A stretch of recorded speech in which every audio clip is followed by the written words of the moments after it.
Bonjour, je suis heureuse de vous retrouver dans cette nouvelle vidéo dans laquelle on va parler d'un phénomène que nombreux d'entre vous connaissent, c'est le fait de bâiller quand vous faites un exercice énergétique ou bien quand vous faites une séance de magnétisme. Je vais vous donner quelques explications tout de suite.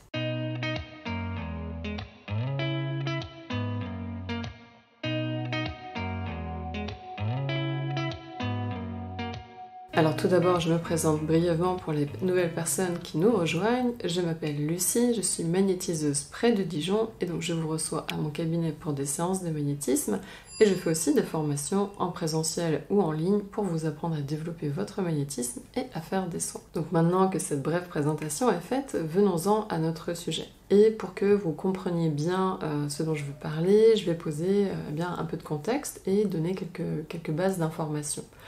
Je vous dis toujours que votre corps physique, c'est à la fois une matrice physique et une matrice énergétique. Et ce qu'il faut bien comprendre, c'est que c'est pas une sorte de corps physique avec un double énergétique, comme on peut voir des fois dans certains contenus énergétiques et spirituels.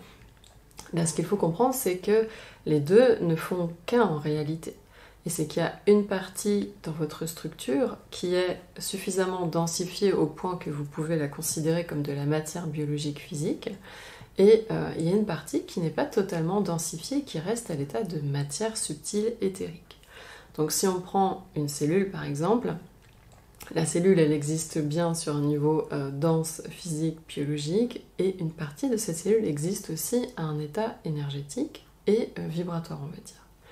Et ça, vous l'appliquez à l'ensemble du corps, ça veut dire que pour chaque organe, pour chaque type de tissu, pour votre système nerveux, pour votre appareil respiratoire, vous avez un équivalent, vous avez une contrepartie énergétique qui est bien en fait directement connectée à l'organe lui-même ou au groupe de cellules elles-mêmes. Il est normalement acquis que pour garder son corps en bonne santé, on doit suffisamment et correctement respirer, on doit bien manger et on doit boire suffisamment d'eau. Par contre, ce que nous ne savons pas suffisamment, ce que nous n'avons pas intégré suffisamment, c'est que la matrice énergétique, la partie énergétique de notre corps a aussi des besoins qui lui sont propres. Et un de ces besoins, c'est d'avoir suffisamment d'énergie ambiante pour venir replénir, recompléter, on va dire, ces stocks d'énergie. Donc la matrice énergétique de notre corps physique a besoin de l'énergie qui est contenue dans l'air que nous respirons. C'est l'énergie que l'on peut appeler le chi, le prana, ou on peut appeler ça simplement de l'énergie ambiante. Et ici, je vais nommer ça de l'énergie de respiration. C'est sous-entendu l'énergie que l'on va capter via le processus de la respiration. Comme ça, on sait de quel type d'énergie on parle dans le contexte de cette vidéo.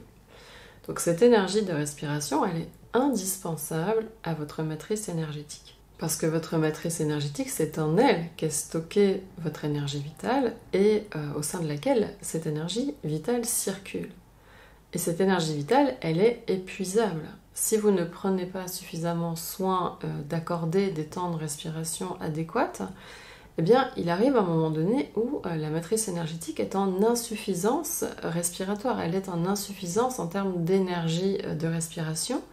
Et il faut savoir que cette énergie de respiration, en fait, elle est convertie en énergie vitale au sein de votre matrice énergétique. Donc la respiration, c'est vraiment la base essentielle pour préserver la santé de votre matrice, son intégrité, et vous assurer d'avoir une bonne qualité, on va dire, et une bonne quantité d'énergie vitale.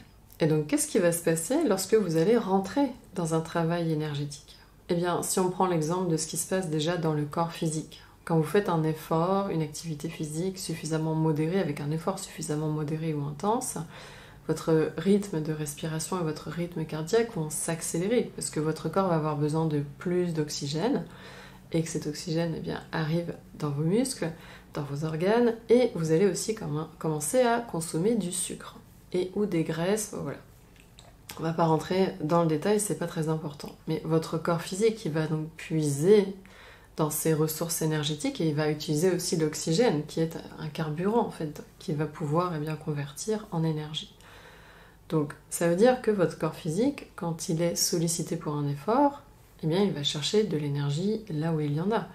Et si vous faites un effort qui est au-delà de votre stock d'énergie, c'est là où vous faites une petite crise d'hypoglycémie ou que vous vous retrouvez totalement essoufflé au point d'arrêter votre effort physique.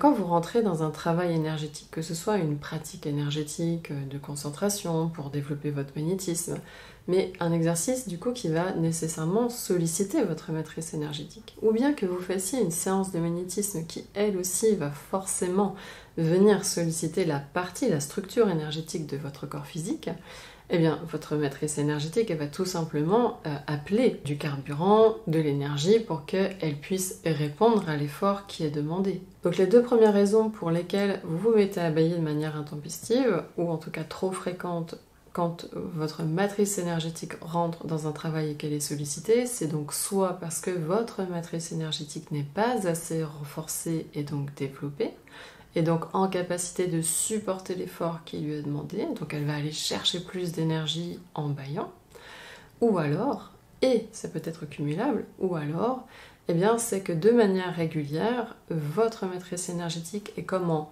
sous-régime parce qu'elle n'a pas assez, de manière quotidienne, assez d'énergie de respiration. Et donc là, par rapport à l'effort qui est demandé, pareil, elle va aller chercher plus d'énergie en déclenchant le phénomène du bâillement. Donc, par rapport à ces deux premières raisons, vous pouvez corriger cela. Si, par exemple, vous faites des exercices de Qigong, et d'ailleurs, moi j'en donne dans mes formations, parce que ça fait partie du travail de renforcement pour bien préparer, pour donner une base saine dans le développement de votre magnétisme, ça va être indispensable.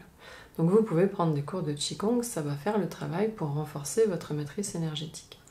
Et l'autre chose à faire, et là je vais vous renvoyer vers la vidéo que j'avais faite sur la respiration, ça va être d'intégrer de manière quotidienne des temps de respiration bien spécifiques, une respiration profonde, assez lente et consciente, pour que votre matrice puisse capter, recueillir cette énergie de respiration qui est contenue donc dans l'air que vous respirez. Donc ça va vous permettre déjà de corriger si les raisons pour lesquelles vous bâillez, c'est le manque de renforcement énergétique ou le manque d'énergie de respiration. On va voir une troisième raison à l'origine de ces bâillements, ça peut être lié au fait qu'il y a trop de tension dans votre système nerveux. S'il y a trop de tension, ça veut dire aussi que ça se répercute forcément dans votre matrice énergétique et il y a trop de charge, trop de lourdeur dans votre matrice énergétique qui vient aussi gêner la circulation énergétique dans cette matrice. Et ce que va procurer le fait de bâiller, c'est un relâchement musculaire, parce que ça va vraiment aider le corps à se relaxer, à se défaire d'un certain stress et donc d'une certaine tension. Quand on fait un travail énergétique, que ce soit donc une pratique énergétique pour développer ses capacités ou lorsque vous faites une séance de magnétisme, on devrait toujours prendre le temps d'installer son corps dans un état qu'on peut appeler de la détente tonique. Et d'ailleurs, j'en ai parlé dans cette vidéo, je vous y renvoie. Cette détente tonique, elle va permettre quoi ? D'avoir juste ce qu'il faut de tonicité intérieure, parce qu'on a besoin, on est vivant. Si on n'avait plus aucune tension, c'est que le corps, en fait, est mort. Donc on a besoin d'avoir de la tension dans le corps, dans les muscles, dans le système nerveux, ça c'est normal. Mais si on a trop de tension, c'est là où ça va interférer avec nos capacités physiques, nos capacités énergétiques. Et ça va permettre aussi, si on est suffisamment, détendu, de faire en sorte que le travail énergétique qu'on va faire ne vienne pas générer des tensions supplémentaires, ou en tout cas que ces tensions ne viennent pas se rajouter par-dessus celles qui existent déjà. Si vous faites du sport alors que vous êtes déjà hyper tendu, le corps hyper stressé, hyper inflammé, ça ne va pas du tout aider votre système physique. Vous allez avoir encore plus d'inflammation. Il va falloir laisser un temps de repos à votre corps pour qu'il se régénère et qu'il retrouve, cette même capacité à déployer des efforts.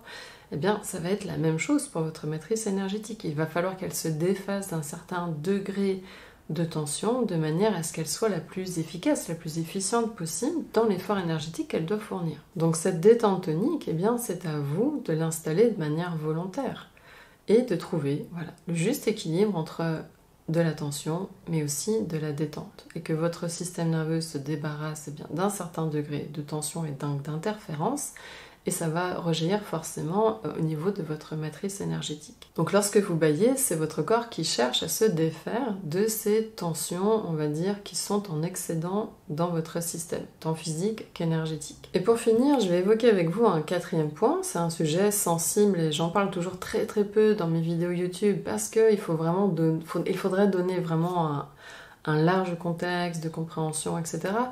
Donc je vais être, on va dire, assez sommaire, je ne vais pas rentrer dans les détails, mais voici une des quatrièmes raisons qui ferait que vous mettez à bailler. Et je précise tout de suite, c'est très important, que si vous avez intégré, on va dire, ma méthodologie de pratique énergétique pour développer votre magnétisme et le pratiquer en soin, et ça sous-entend du coup que vous utilisez uniquement votre magnétisme chirodynamique, eh bien vous n'êtes absolument pas concerné par ce que je vais dire. Vous n'êtes pas du tout concerné, vous êtes en fait protégé de fait. Parce que vous fonctionnez justement en interne, entre guillemets, en mode solo, et en dehors de l'air et de l'énergie que vous respirez et de ce que vous mangez et buvez d'eau, eh bien, on va dire, il n'y a pas d'interaction avec l'extérieur. Donc c'est aussi par souci d'être protégé et de conserver son intégrité que ce que je vous propose d'expérimenter et de pratiquer, eh bien, s'avère extrêmement pertinent. Et donc cette quatrième raison va concerner les personnes qui pratiquent des techniques de canalisation, de channeling, de médiumnité. Parce que, être médium, être canal, c'est être le relais de quelque chose. Donc ça veut dire qu'il y a bien quelque chose qui se connecte à vous, qui se branche à vous. Alors je dis le vous, c'est pédagogique, vous n'êtes peut-être pas du tout concerné, mais je préfère le préciser. Donc les personnes qui sont canals, qui sont médiums, vont être connectées, branchées à quelque chose d'extérieur à elles. Et tout n'est pas maîtrisable. À partir du moment où on multiplie les interactions, on est confronté à des choses justement qu'on ne peut pas maîtriser. Quand on fait les choses par soi-même, même si on ne peut pas tout faire par soi-même, on est bien d'accord, mais en fait on va limiter certaines frictions avec notre environnement, certaines interactions qui pourraient être potentiellement indésirables. Mais au moins voilà, on a la satisfaction qu'on a fait les choses par soi-même et on sait où on en est dans ses capacités et on se débrouille des fois tout seul dans son coin et c'est pas plus mal. Plutôt que de demander de l'aide à quelqu'un qui finalement va finir par faire péricliter notre affaire ou notre projet, des fois s'en tenir à soi-même, c'est pas si mal. En énergétique, ce que je viens de dire, c'est extrêmement valable. C'est-à-dire que, à moins d'avoir des capacités hautement développées de vision énergétique, j'ai même envie de dire de cognition psycho-énergétique, c'est-à-dire d'être capable non seulement de voir, mais de pouvoir converser avec l'invisible, on ne peut pas savoir à qui on s'adresse, on ne peut pas savoir qui vient se brancher sur nous. Et quand on est canal, quand on est médium, on appelle ça. On appelle l'invisible. Et l'invisible vient. Mais dans cet invisible, qui vient? C'est là la question. Donc quand on baille, c'est très souvent que il y a une connexion avec cet invisible qui s'est opéré, et dans cette connexion, il y a des désagréments. Ça peut causer un stress énergétique dans la matrice, du fait qu'il y a un élément de l'extérieur qui vienne se mettre en connexion avec nous. C'est quelque chose qui n'est pas forcément en phase. C'est comme si on vous branchait quelque chose de physique sur votre corps physique. Si vous avez déjà été, on va dire, perfusé, recevoir une perfusion, c'est tout sauf agréable. On sent bien qu'il y a quelque chose d'extérieur qui s'insère, s'insinue en nous, et c'est physiquement désagréable. Donc quand vous avez quelque chose de cet ordre-là sur un plan énergétique, c'est aussi un stress pour votre matrice énergétique. Donc le fait de bailler, déjà, ça aide à chasser le stress, ça aide à se relâcher, ça aide à se défaire de ces tensions. Mais dans cette interaction et dans cette connexion, il y a très régulièrement, malheureusement, et je ne dis pas que ça vaut pour tous les cas, mais je dis que ça vaut pour de nombreux cas, il y a très souvent un pompage énergétique, donc un pompage de votre énergie vitale. Et si votre matrice commence à manquer d'énergie vitale, qu'est-ce qu'elle va faire en premier lieu pour essayer de compenser ça? Vous allez bailler, parce qu'avec le fait de bailler, vous allez vraiment aller chercher la respiration la plus profonde, la plus complète.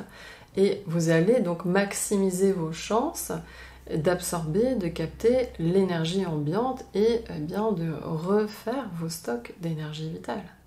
Donc en fonction de la technique énergétique que vous utilisez, voilà, peut-être que cette raison va s'appliquer à vous, mais peut-être pas. Et je souhaite que ce ne soit pas votre cas de toute façon. Donc j'ai terminé pour cette vidéo. Si vous l'avez appréciée, si vous avez appris des choses, eh bien je vous remercie de mettre un pouce levé, de la partager aux personnes que ça peut intéresser. Et en commentaire, alors ça m'intéresse de savoir, est-ce que vous êtes un bailleur en énergétique ou pas du tout?